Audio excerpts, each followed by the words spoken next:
It's the Brad and John Show. It is the Brad and John Show. Today's date is September 22nd. It's a Monday, TGIM, and this is the Bravo, man, I can't talk this morning, the Bravo block, the B block.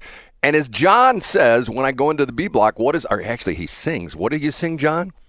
It's time for Brad's Top 3. It's time for Brad's Top 3. Man, right on top of that today.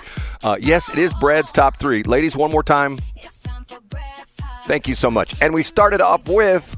It's number 3. John thinks he knows my top 3. Is this by any chance Palestinians in the Mizzou Homecoming parade? Is this one of the things you're going to do? No, what's going on there, Brad? There is a court battle that was won recently. The Palestinians petitioned to be in the Mizzou Homecoming parade, and they were denied. And they sued, and they won. So the No way, Brad. Are you serious? Yes. Do you don't know about this? You know about this. This is in your... This has been on my website. I've just brought it up, Brad. Wednesday, September 17th, Friday, September 19th, right. Saturday, September 20th. All news stories about the Palestinians and the Mizzou Homecoming. Tell us about it, Brad. John, you know what? Here we go again. This is frustrating to me because, first off, I don't give a poop about homecoming parades. And it seems as though the Mizzou Homecoming parade has been... shall we say, home to a lot of controversy in the past. Remember the infamous, what was the lady? She got sort of a nickname. Was it Melissa Glick? It was something like that. Yeah, the professor, the what I found interesting, the journalism professor, when the kids had the what they call it, what was the term for what they did? They had their little city they built on the campus, and you couldn't come into their city. What was that? Occupy Mizzou or whatever. Remember what I'm talking about, John? Yeah, Occupy. And there was some black group that was bad about stuff about like in 2014 or something like that. Yeah. Well, but the interesting point of it was the Mizzou professor who was with these students when some student journalist tried to come in and interview. She was going, "You get out of here!" And she said, "I need some muscle over here." Her name was Melissa Click. Right. So picture what you would stereotype out of central casting of an angry feminist college type. That was her. And then she showed up at the Mizzou Homecoming parade and had another confrontation. That's when they fired her. They got her out of there. Okay, to me, it's like, come on. I mean, that would be like, what I don't understand about this is, let's be honest, there aren't a lot of people now who are behind the Palestinians. I think if you brought a random group of 100 people together, there would maybe be, 3 or 4 people say, yeah, we love those Palestinian people, you know? Yeah, maybe. But Brad, you get a great deal of joy out of pointing out your lack of understanding about anti-Semitism. And I think there's some folks who are pro-Palestine who do it on pure policy and ideological reasons. And then I think there's some segment of that group that probably is a little bit anti-Semitic. My father has been gone for 23 years. My father was a decorated World War II hero.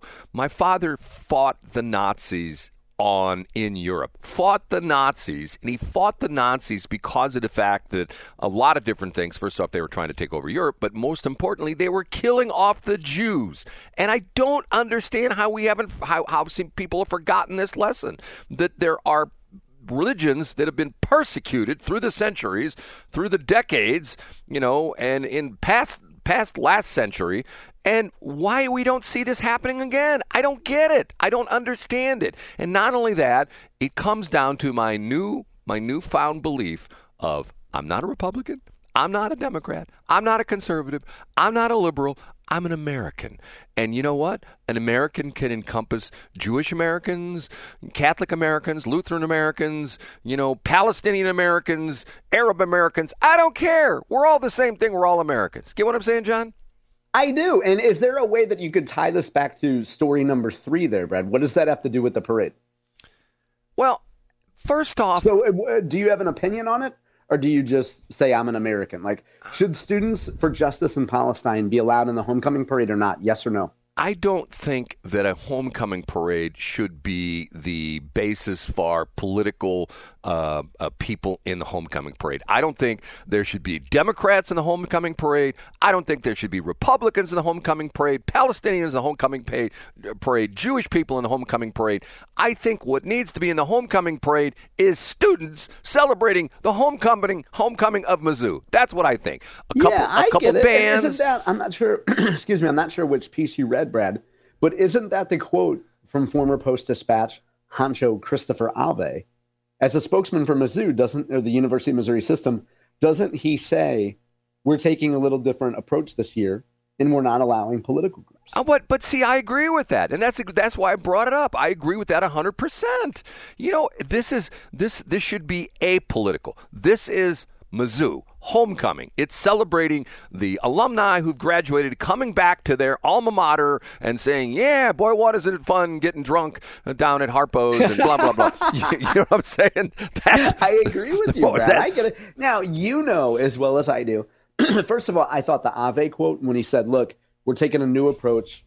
We're not going to allow political groups. I thought that was smart of Mizzou to do. Yes. You could see how a group that's called We're Mizzou Tigers against oppressive patriarchy. We're not political. Yeah, We're right. just cat women who like to drink wine and take Zoloft to solve our problems. They could say that they're not political either.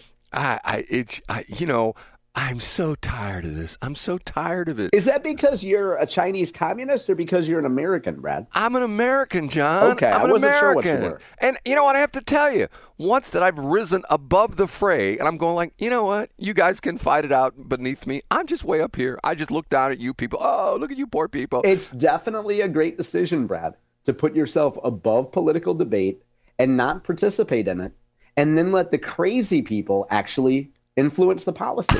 So that's the joy, Brad, of you being an American and saying you're above it, is you're letting crazy people make all the decisions. Good job, Brad. You're welcome, John. Just leave the process and leave it to crazy people. That's a good decision. Well, and would you not consider people of both stripes, the Republicans and Democrats, as crazy people? Absolutely, I would, Brad. And you know what? People would be crazy to not go into story number 2 right now. It's time for Brad's number 2. It's time for Brad's number 2. And unfortunately, I'm going to mention, John has already foreshadowed this in the A block. I'm going to mention my former professor of journalism, Camille Winter, a refugee from Czechoslovakia. Literally, he was a government official. He was like the media director in Czechoslovakia, chased out of the country by the Russians as they invaded Czechoslovakia to make it a Soviet satellite republic, whatever you want to call it. And he became a dyed-in-the-wool super journalism guy who I learned a lot from. Okay? And I'm going to invoke number 2, what Brad talks about all the time, the pendulum swinging, okay? Couple things happened last week, and the one thing that probably bothered me the most is involving the Pentagon. Do you know this story, John? No, I don't. The Pentagon, I don't know if this is Hegseth or something like that, but supposedly there is a new document that reporters who are working in and around the Pentagon have to sign, which essentially is affirming their loyalty to not report anything that's not approved to be reported about. So in other words, they're essentially telling the reporters, you can only talk about things that we give you permission to talk about. Yeah, I did see this, Brad. So that's, to use a Democrat word, that's a bit chilling, wouldn't you say? I say again that the pendulum swings, and we have a situation where the Democrats do crazy stuff. Now the Republicans do crazy stuff. The stuff last week, and there's a lot more that's come out about the Jimmy Kimmel thing. I don't know if you've heard the crazy story that supposedly he was given the chance to come back on the air, and the reason they did what they did is they said, look, you need to come on the air, you need to apologize. He said, I'm not apologizing. If anything, I'm going to tell more. So they said that was it. And the other thing that's problematic to me is not only Trump, but Brendan Carr saying, well, if these people don't toe the line, we're just going to refuse to renew their licenses and that kind of stuff. Okay, first off, can I say a couple things about that? And this is sort of inside baseball, but broadcast kind of stuff, okay? Yeah, does it have to do with the FCC? You know a lot about this stuff, Brad. Yes, unfortunately, I know too much. There's a part of this story that not too many people have touched on, that the big organization Nexstar, company Nexstar, which owns in our market here Channel 2 and Channel 11, they are merging with Tegna. And Tegna owns Channel 5. And if you know what Tegna is a spinoff from Gannett, which was the newspaper company. They own TV stations all over the country, and they spun their TV business off in the separate group called Tegna, which is sort of ha-ha, funny. If you rearrange the letters of Tegna, you get Gannett. I don't know if you knew that or not, but that's what the whole deal was. I did not know that. Yes. Oh, wow, Brad. That's interesting. Yes, that's what they did. They essentially mixed up the letters and came up with a new company name. Okay. The problem is, and this is why I'm not real wild about the whole thing with Brendan Carr, there's a rule in the FCC rules and regulations that state that there's an ownership cap for the number of network television affiliates around the country that one group can own, and that cap is 39% of the population. In other words, if I think Nexstar is right at that right now. So in other words, they have their cap. So they can only own the stations they have right now, which effectively reach 39% of the American population. But if they are allowed to take over and buy out Tegna, they would now reach 80% of the American population, essentially dominating the entire country. I saw what happened to the radio business when the FCC threw off the rules and regulations, and it got to the point where once upon a time, when I first got in the radio business, a licensee like CBS or RCA or Westinghouse could only own 14 stations around the entire country, 7 a.m. and 7 FM, and you couldn't own 2 a.m.s and 2 FM, or 2 a.m.s or like 2 FMs in a market. You have to own like 1 a.m. and 1 FM. And back in the day, you had CBS owning KMOX AM, KMOX FM.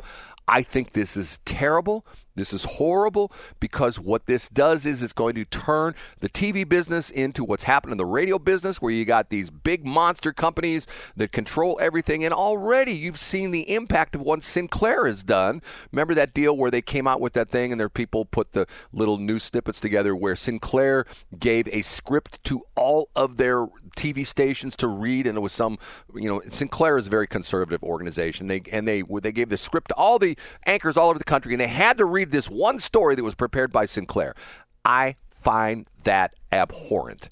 And the reason, supposedly, people are saying, is that Nexstar got rid of and pushed Jimmy Kimmel, and ABC is not pitching a fit about this, is because of the fact that they want to have this merger go through, and they want Brendan Carr to essentially wave his magic regulatory wand and say, yeah, that 39% rule, we're just going to throw that out the window. And I give another example of this, which is very problematic to me. I don't know if you remember this, John, but when they started satellite radio, do you remember there were two companies? Do you remember this, John? Yeah, there was Sirius and XM. Right. And both of the companies, after a while, came out and said, you know what? We misjudged the economic impact of satellite radio. We don't think two companies can make a go of it. We think there should only be one company. And they went to the FCC and they say, you know what? Your rules state that there's two licensees. We just want to merge. And the FCC folded. Okay, fine, you guys can merge. It reminds me of back in the day, and John, I don't know if you remember this or not, when all the casino companies came to St. Louis, and they say, or actually came to the state of Missouri, and they said, you know what? We're going to put riverboats in the river, and we're going to make cruises, and people can only stay for 2 hours because they're going to get on the dock. And it has to be on a moving body of water. Right. Only has to be on a river. Right. And then one day, the riverboat companies came out and they said, oh my God, we just realized that these boats are out there in the river, and they could hit like a submerged piece of wood, or they could hit like a sandbar, or they could hit a bridge, and this could be dangerous. We don't think it's right that these boats should be on the river. Get what I'm saying, John? I get exactly what you're saying. You know what? They should just take Westplex Talk and they should rearrange the letters and make a brand new station. That's what I think. There we go. You ready for number one? Yeah, let's do it. Okay. And now, big finish, Brad's number. I'm going to say something about Charlie Kirk that no one has said. Oh, And what is it, Brad? I'm telling you. I'm going to tell you something. And when I tell you this, you are going to say, Brad, you have incredible insight. You were exactly right. All the things that Charlie Kirk has been applauded by, all the different attributes of his life and what he did and things like that, there's one huge thing that not one person said about Charlie Kirk. You know what that is? What's that, Brad? He's the king of networking. Oh, wow. Okay. And tell us more. What do you mean by that, Brad? Okay. since Charlie Kirk has been assassinated, how many people have come out and said, Charlie Kirk's my friend. I talk to him all the time. Back in the day, I don't know if you're old enough, John, you might have when you first got into corporate America. Do you remember people on their desks having a Rolodex? Do you remember this, John? I do, yeah, an old-timey thing. A lot of folks born after 2000 have no idea what a Rolodex is. A Rolodex is this little thing that had a big knob on it. It had a bunch of these cards that had two little notches in it. And what you do is it had like the alphabet on that. And what you did was you pulled a little card off. And when you made a contact with somebody, you pulled a blank card out and you wrote down their name and their phone number. Back in the day, there was no email address. There was no web address. Their name, their address, and their phone number, which were important things to have. And the running joke was the person that had the most people in his Rolodex was the person who was going to win because he had the most number of contacts, okay? Can you imagine Charlie Kirk's phone book, what is his contact list in his phone? Can you imagine anybody who has more important people on their contact list than Charlie Kirk? Yeah, absolutely not, Brad. And we saw that certainly with after his death. And you and I talked about it immediately after his death because we even joked about the fact that every time someone passes, people that only tangentially knew the guy said that they were best friends with them or that, oh, we were such good friends, which is natural when someone passes, right? Or when someone gets a big award. We joked about that on the air. But yeah, it appears as though, Brad, the number of stories that I've heard from folks who I know who were genuinely friends/acquaintances with them is remarkable. Yes. And although some, I think, have pushed it a little bit too far, I won't say who this person was. And there's a possibility that this could be true, but I doubt if it was. As a guy I heard over the weekend say, and this is like a high-ranking government official, I won't say who it is. He says, I have been friends with Charlie for 15 years, okay? Charlie was 31. Let's take 31 and minus 15. That gives us 16. This guy knew Charlie Kirk when he was like a sophomore in high school? Yeah, I mean, maybe and I know who you're talking about because I heard that same interview and I linked to it over the weekend. Folks can find it on the Saturday edition of johncombest.com. And yeah, the gentleman who said that, I believe him. I believe he knew Charlie since Charlie was in high school. Do you really believe that, though? Yeah, absolutely. If you knew, do you know what Charlie Kirk was doing in high school? I do know what he was doing in high school. Okay, so and you know the gentleman that we heard on a St. Louis radio station, a popular feature, you know what that gentleman was doing circa 2004 to the end of the 2010s? I understand, John, but I find it hard to believe. And in C Block, what brought this to my sharp attention was something that happened to me immediately after the show on Friday. And if you want to talk about this in C Block, we're over right now. Let's carry this over into C Block because this is what I find to be fascinating because I experienced something firsthand on Friday which opened my eyes. And I was supposed to have an interview with one of the people I met on Friday morning, and they never called me back to confirm. And I think one of two things happened. Either this is a high school person, either A, they were told not to do an interview with me, or B, they're afraid, and I'm not sure which one it is, but that's one of the two. So anyway, I'll talk about this in C Block, which I think is very important because I personally doubt the fact that this dude knew Charlie Kirk when he was 16. But that's and I have it up in 2010. Charlie Kirk was founding Turning Point USA, and the friend of mine, Brad, was deeply involved in Missouri Republican activities and actually knew Charlie Kirk then. Well, and I can text him if you want me to. Maybe I'm wrong, but see, here's the interesting thing: John falls right into this whole thing.